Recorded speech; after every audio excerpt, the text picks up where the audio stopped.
அமெரிக்காவில் ஒரு அடைமொழி ஒன்று வந்துவிட்டது, டேக்கோ டேஸ் என்று. அதாவது ட்ரம்ப் ஆல்வேஸ் சிக்கன்ஸ் அவுட் என்றால் டேக்கோ என்று கூறுகின்றார்கள். அதனை ஏனென்று சொன்னால், இவர் பயத்திலேயோ அல்லது தனது பலவீனத்திலேயோ செய்திகளை தனது முகப்பதிவினூடாகவோ அல்லது தனது செய்தி தளத்தினூடாகவோ வெளியிடுகின்ற பொழுது அதில் தேவையில்லாத விடயங்களையும் இணைத்து அந்த தாங்கள் பலவீனமான தரப்பாக இருக்கின்றோம் என்பதை காட்டுவதாக அவரது நடவடிக்கை இருக்கின்றது. இந்த போர் ஆரம்பிப்பதற்கு ஒரு சில நாட்களுக்கு முன்பே அமெரிக்காவின் முக்கிய படைத்தளபதிகளை படையிலிருந்து விலத்தி இருந்தார்கள் என்றால் அவர்கள் போருக்கு சம்மதிக்கவில்லை.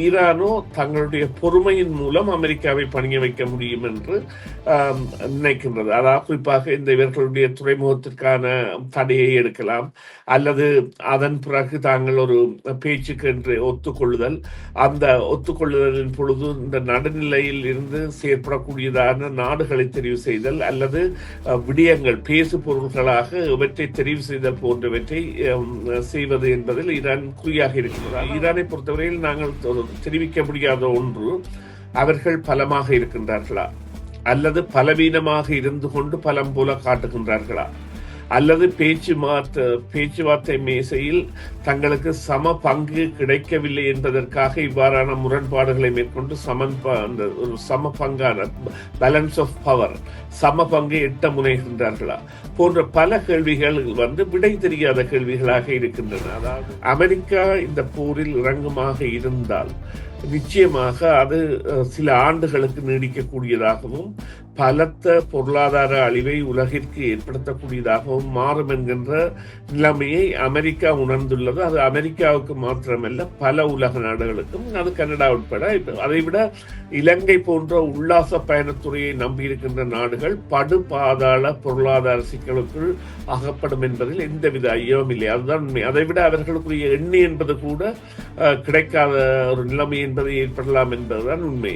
அதாவது இந்த நிலையில் ஈரானின் நிலைமை என்பது எவ்வாறு செல்லும் என்பது கணிப்பிட முடியாத ஒன்றாக இருக்கு. 2 இடங்களில் வெல்வார்கள் என்கின்ற ஒரு நிலைமை தற்பொழுது இருக்கின்றது. அதைவிட அதிமுக திமுக பெரிய போட்டி இடம்பெற்றாலும் திமுக தான் ஆட்சியை கைப்பற்றும். அது பெரிய போட்டியாக இருக்காது, ஆனால் அந்த வாக்கு வித்தியாசங்களை சரியாக குறைக்கும். பார்த்தீர்களானால் அவர்களுக்கு வாக்குகள் என்பன பலமாக சுருங்குகின்ற நிலையை இந்த கட்சி பெறுகின்ற வாக்குகள் ஏற்படுத்தும்.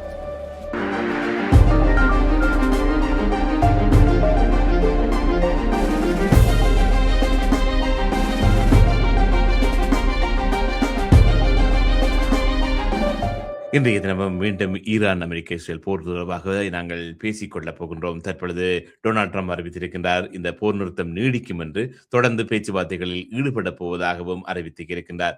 அமெரிக்காவுக்கும் தனக்கு சாதகமான நிலை வரும் என்றும், இந்த சமாதான ஒப்பந்தம், இந்த போர் நிறுத்தத்தின் மூலம் ஏற்படும் பேச்சுவார்த்தைகள் மூலம் தனக்கு சாதகமான நிலை ஏற்படும் என்றும், இந்த பிரச்சனைக்கு ஒரு முடிவு வரும் என்றும் சொல்லியிருந்தாலும், அவருடைய சில நடவடிக்கைகள் போர் நிறுத்த முறைகளாகவே கருதப்படுகின்றது.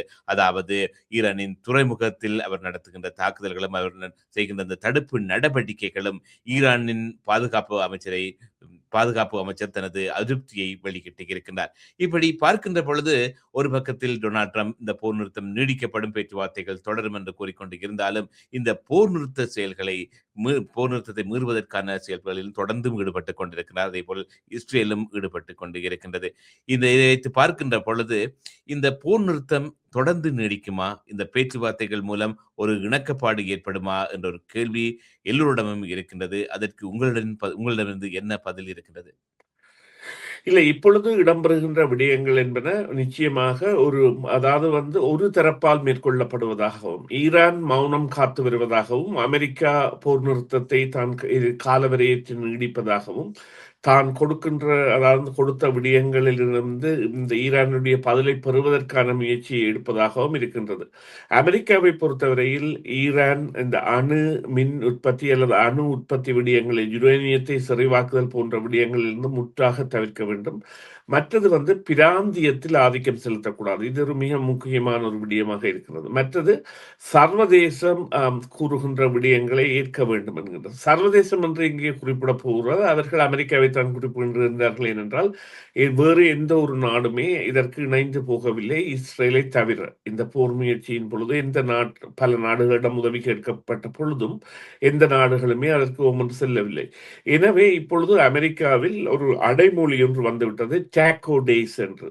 அதாவது வந்து ட்ரம்ப் ஆல்வேஸ் சிக்கன்ஸ் அவுட் என்றால் சாக்கோ என்று கூறுகின்றார்கள். அதனை ஏனென்று சொன்னால், இவர் பயத்திலேயோ அல்லது தனது பலவீனத்திலேயோ செய்திகளை தனது முகப்பதிவினூடாகவோ அல்லது தனது செய்தி தளத்தினூடாகவோ வெளியிடுகின்ற பொழுது அதில் தேவையில்லாத விடயங்களையும் இணைத்து அந்த தாங்கள் பலவீனமான தரப்பாக இருக்கின்றோம் என்பதை காட்டுவதாக அவரது நடவடிக்கை இருக்கின்றது என்று. மறுபுறத்தே இவர்கள் இப்பொழுது ஒரு இராணுவ தந்திரோபாய முயற்சியில் ஈடுபட்டு ஈரானுடைய துறைமுகத்தை மாத்திரம் கட்டுப்பாட்டில் வைக்காமல், ஈரானுடைய அல்லது ஷேடோ ஃபிளீட் எனப்படுகின்ற வேறு நாட்டு கொடிகள் பறந்து அதாவது வந்து நடுக்கடலில் வைத்து எண்ணெய்களை மாற்றி எடுத்து வருகின்ற கப்பல்கள் போன்றவற்றை எல்லாம் கைப்பற்றுகின்ற நடவடிக்கையை இப்பொழுது இலங்கையை அண்மித்த ஒரு பகுதியில் கூட செய்திருக்கின்றார்கள். இலங்கை தீவை அண்மித்த பகுதியில் ஒரு கப்பல் ஒன்று நேற்றைய தினம் கைப்பற்றப்பட்டிருக்கின்றது. இது வந்து சர்வதேச எல்லைகளுக்கு இந்த போர் விஸ்தரிக்கப்படுகின்றது என்பதை காட்டுகின்றது. என்றால் முன்னரேயே இலங்கை கடற்பரப்புக்கு அண்மையில் வைத்து ஒரு ஈரானிய அதிநவீன போர்க்கப்பலை கூட தாக்கி அளித்திருந்தார்கள். எனவே இப்பொழுது இருக்கின்ற அதாவது இந்த நிலைமை எவ்வாறு கூறலாம் என்று சொன்னால், போர் நீடிக்கின்றது என்றால் ஆம், ஆனால் அது போராக இல்லை, பேச்சுவார்த்தையாக அல்லது போர் நிறுத்தமாக. ஆனால் தாக்குதல்கள் இடம்பெறுகின்றனவா என்றால் ஆம், சிறு சிறு தாக்குதல்கள் இடம்பெறுகின்றன இந்த கப்பல்களை கட்டுப்படுத்துவதற்கு. இப்பொழுது அதாவது அமெரிக்காவின் சொற்கேளாமல் சர்வதேச கடற்பரப்பில் சென்ற ஒரு கப்பலை அமெரிக்கா இயந்திர பகுதியை தாக்கு வைத்து அந்த கப்பலை நிறுத்தி அந்த கப்பலை தன்வசம் எடுத்தது. இப்பொழுது ஈரான் கூட 3 கப்பல்களை கால்வாயில் வைத்து கைது செய்திருக்கின்றது அல்லது கைப்பற்றி இருக்கின்றது. எனவே இது வந்து நிச்சயமாக ஈரானின் மௌனம் என்பது ஈரானின் வெற்றி அல்லது ஈரானின் சமபலம் அல்லது ஈரான் இவர்களுடைய கோரிக்கைக்கு செவிசாய்க்காத நிலைமை. அங்கே இந்த ஏர்ஃபோர்ஸ் 2 என்கின்ற உப ஜனாதிபதி பாவிக்கின்ற விமானம் அமெரிக்காவில் தயாராக இருக்கின்றது, எப்பொழுதுமே பாகிஸ்தான் நோக்கி செல்வதற்காக. அதற்குரிய திகதியை கூட அறிவித்திருந்தார்கள், நாங்கள் திங்கட்கிழமை அங்கே இருப்போம், பேச்சுவார்த்தை திங்கட்கிழமை நடைபெறும் என்று. ஆனால் இன்று புதன்கிழமை ஆகிவிட்டது, எதுவுமே இடம்பெறவில்லை. இங்கே இருப்பது ஒரு கடின போக்கை எடுப்பது அல்ல கடின பாதையை எடுப்பது. கடின பாதையை எடுப்பது என்று சொன்னால் அது நிச்சயமாக பாரிய குண்டுவீச்சு அல்லது அணுகுண்டு போன்றவற்றை என்று கூறலாம். ஆனால் அவ்வாறான ஒரு நிலைமைக்கு செல்லுமா என்றால் இல்லை என்றுதான் சொல்ல வேண்டும் என்று சொன்னால், அதன் பாதிப்பு என்பது பல பகுதிகளுக்கும் பரவும்.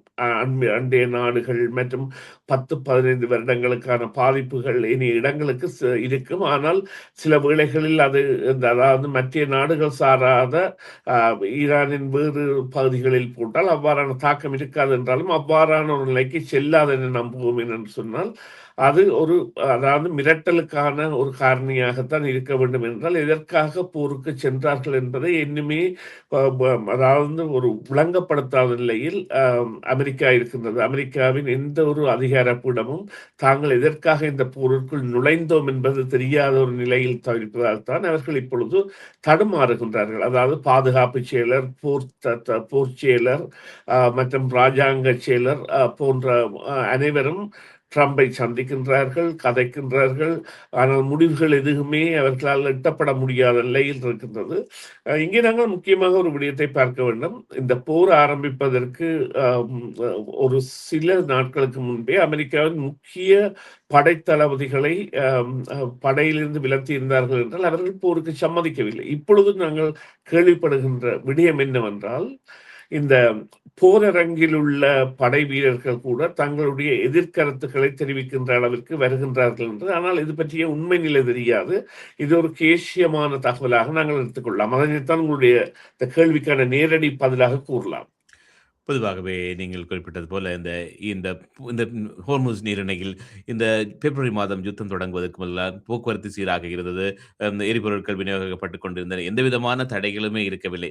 அமெரிக்காவும் இஸ்ரேலும் தாங்களாகவே போய் அதில் சில விதிமுறைகளை போட்டு இந்த போரை தொடங்கியிருந்தார்கள். தற்பொழுது இந்த போரில் ஈரான் தலைமையில் ஒரு ஒருமித்த நிலைப்பாடு இருப்பதாகத்தான் தெரிகின்றது.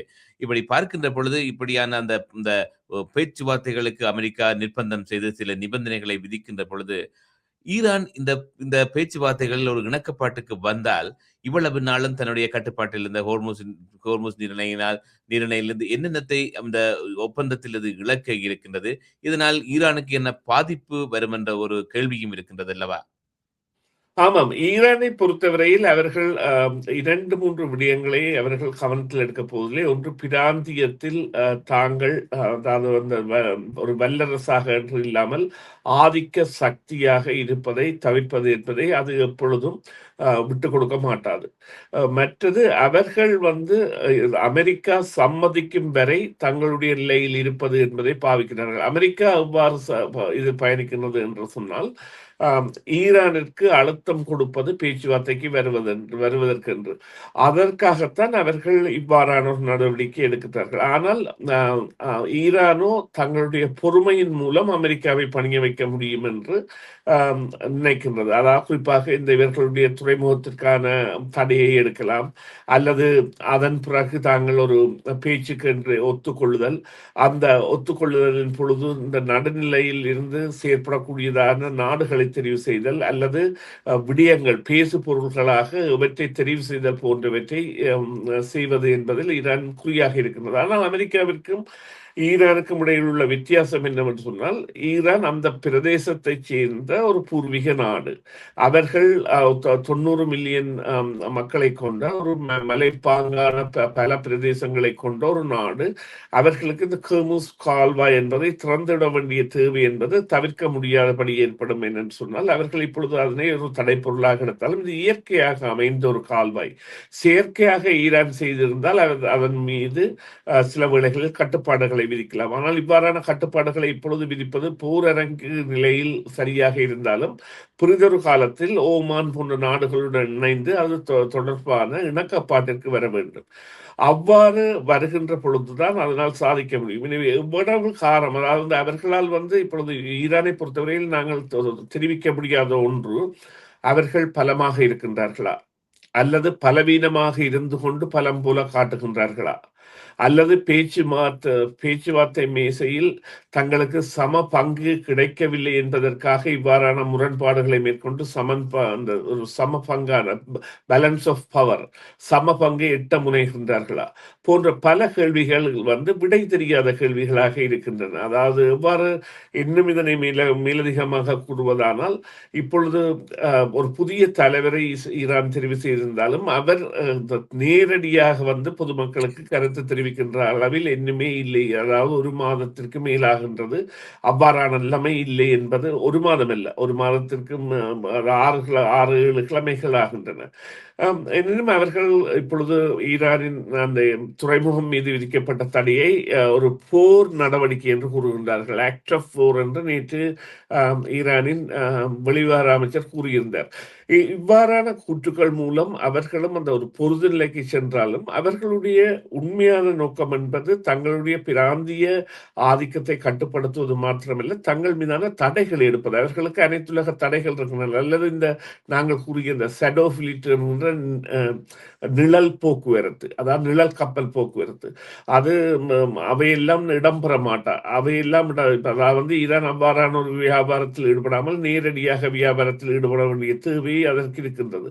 எனவே அவற்றிற்குரிய அழுத்தங்களை கொடுக்கின்றது. நாட்கள் கடக்கின்றன. இப்பொழுது பார்த்தீர்களானால் அமெரிக்கா கூட, அதாவது வந்து காலவரையற்ற போர் நிறுத்தம் என்பதை ஒருமைப்பாடாக அறிவித்துள்ளது. இப்ப இருவரும் ஒத்துக்கொண்டதாக அது இடம்பெறவில்லை.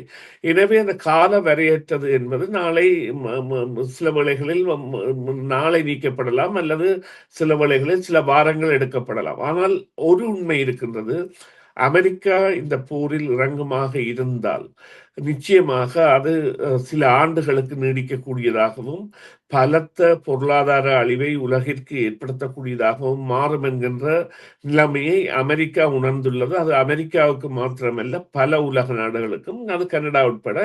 அதைவிட இலங்கை போன்ற உல்லாச பயணத்துறையை நம்பியிருக்கின்ற நாடுகள் படு பாதாள பொருளாதார சிக்கலுக்குள் அகப்படும் என்பதில் எந்தவித ஐயமும் இல்லை. அதுதான் உண்மை. அதைவிட அவர்களுக்குரிய எண்ணெய் என்பது கூட கிடைக்காத ஒரு நிலைமையை என்பது ஏற்படலாம் என்பதுதான் உண்மை. அதாவது எந்த நிலையில் ஈரானின் நிலைமை என்பது எவ்வாறு செல்லும் என்பது கணிப்பிட முடியாத ஒன்றாக இருக்கின்றது. சிஎம்ஆர் டிவி நேயர்களுக்கு அரசியல் ஆய்வு மூலம் பல தகவல்களை வழங்கி இருக்கிறீர்கள். இந்த வேளையில் நான் கேட்கக்கூடிய ஒரு கேள்வியாக இருக்கின்றது. நாளை தமிழக தேர்தல் நடைபெற இருக்கின்றது. உங்களுடைய எதிர்பார்ப்பையும் உங்களுடைய மக்கள் எதிர்பார்த்திருப்பார்கள். ஆகவே உங்கள் கணிப்பின்படி சுருக்கமாக நாளை நடைபெறப் போகும் தமிழக சட்டசபை தேர்தல் தொடர்பாக ஒரு சிறிய என்ன எதிர்பார்க்கின்றீர்கள் என்பதை கூற முடியுமா? இல்லை, நிச்சயமாக தமிழக வெற்றிக் கழகம் இந்த தேர்தலில் பல மாறுதல்களை ஏற்படுத்தக்கூடிய நிலையை ஏற்படுத்தி இருக்கின்றது. அதாவது வந்து திராவிட முன்னேற்ற கழகத்திற்கு கிடைக்கக்கூடிய தொகுதிகளை அதிமுகவுக்கும், அதிமுகவுக்கு கிடைக்கக்கூடிய தொகுதிகளை திராவிட முன்னேற்ற கழகத்திற்கும் மாற்றுவதற்கான ஒரு முனைப்பை அது மேற்கொண்டிருக்கின்றது. இருந்த பொழுதிலும் அவரது கடைசி காலங்களில் விஜய் மேற்கொண்ட பிரச்சாரம் என்பது மிகவும் குறைவாக இருந்தால் அவர்களது ஆசன கைப்பற்றுகை என்பது 2 என்பது கூட கேள்விக்குறியாக இப்பொழுது இருக்கின்றது. 2 ஆசனங்களை கைப்பற்றுவது கூட கேள்விக்குறியாக இருக்கின்றது.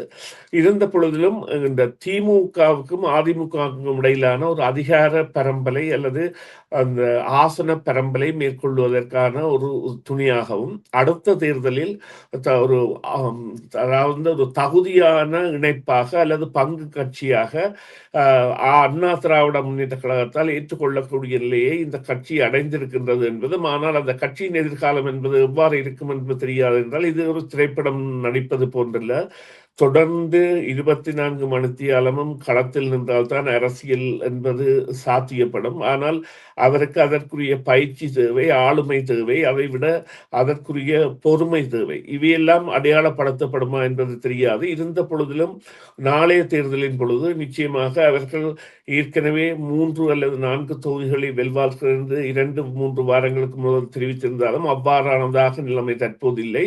2 இடங்களில் வெல்வார்கள் என்கின்ற ஒரு நிலைமை தற்பொழுது இருக்கின்றது. அதைவிட அதிமுக திமுகவிகளில் பெற்ற பெரிய போட்டி இடம்பெற்றாலும் திமுக தான் ஆட்சியை கைப்பற்றும். அது பெரிய போட்டியாக இருக்காது. ஆனால் அந்த வாக்கு வித்தியாசங்களை சரியாக குறைக்கும். பார்த்தீர்களானால் அவர்களுக்கு வாக்குகள் என்பன பலமாக சுருங்குகின்ற நிலையை இந்த கட்சி பெறுகின்ற வாக்குகள் ஏற்படுத்தும். அதுதான் உண்மை. நன்றி சுரேஷ். தமிழக மக்கள் உலகத்தில் அனைத்து தமிழ் மக்களும் இந்த தேர்தலை எதிர்பார்த்திருக்கின்றார்கள். பொறுத்திருந்து பார்ப்போம் முடிவுகள் எப்படி அமையப் போகின்றது என்று. நன்றி. இந்த காலை வேளையில் செய்தியின் பின்னணி நிகழ்ச்சியில் இணைந்து கொண்டு உங்களுடைய கருத்துக்களை பகிர்ந்து கொண்டதற்கு மீண்டும் ஒரு பொழுதில் சந்திக்கலாம். நன்றி தர்மா. நன்றி நேயர்களே. மீண்டும் ஒரு பொழுதில் சந்திப்போம். சிஎம்ஆர் யூடியூப் சேனலில் இணைந்திருக்கும் நேர்கள் அனைவருக்கும் எமது நன்றி. காமெண்ட்ஸ் பகுதியில் உங்கள் கருத்துக்களை தெரிவிக்க தவறாதீர்கள். முக்கிய செய்திகள், காணொளி தொகுப்புகள், நேர்காணல் என பலதரப்பட்ட அம்சங்களையும் உங்களுக்காக தருகின்றது சிஎம்ஆர் யூடியூப் சேனல். சிஎம்ஆர் என்று சர்ச் செய்து எமது யூடியூப் சேனலை சப்ஸ்கிரைப் பண்ணுங்கள். உங்கள் உற்றார் உறவினர் நண்பர்களோடும் இந்த காணொளி தொகுப்புகளை பகிர்ந்து கொள்ளுங்கள். அருகில் இருக்கின்ற முக்கிய காணொளி தொகுப்புகளையும் தவறவிடாமல் பாருங்கள்.